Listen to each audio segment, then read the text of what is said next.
Is there a way to classify colors systematically? Let's understand the color wheel.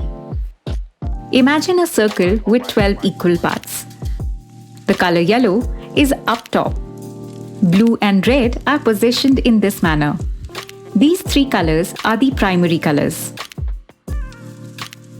Mixing two primary colors creates secondary colors.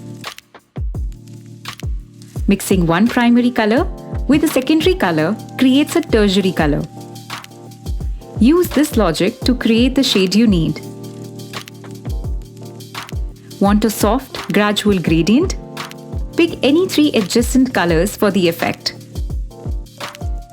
Need a sharp contrast? Use complementary colors. Complementary colors lie on opposite sides of the color wheel. When put next to each other, they create a strong contrast and make each other pop. Understanding complementaries can help you make informed color decisions. Let's also look at split complementaries. Want a set of colors that go nicely together without a strong contrast? Create a beautiful palette by combining any shade with two other shades that are to the right and left of its complementary. The color wheel also does something else that's remarkable. Each color to the right of this line is a warm color.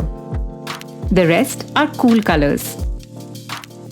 Warm and cool colors define the overall mood of your painting.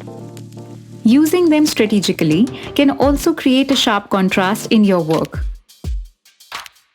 Great art stems from deep knowledge about the world of colors.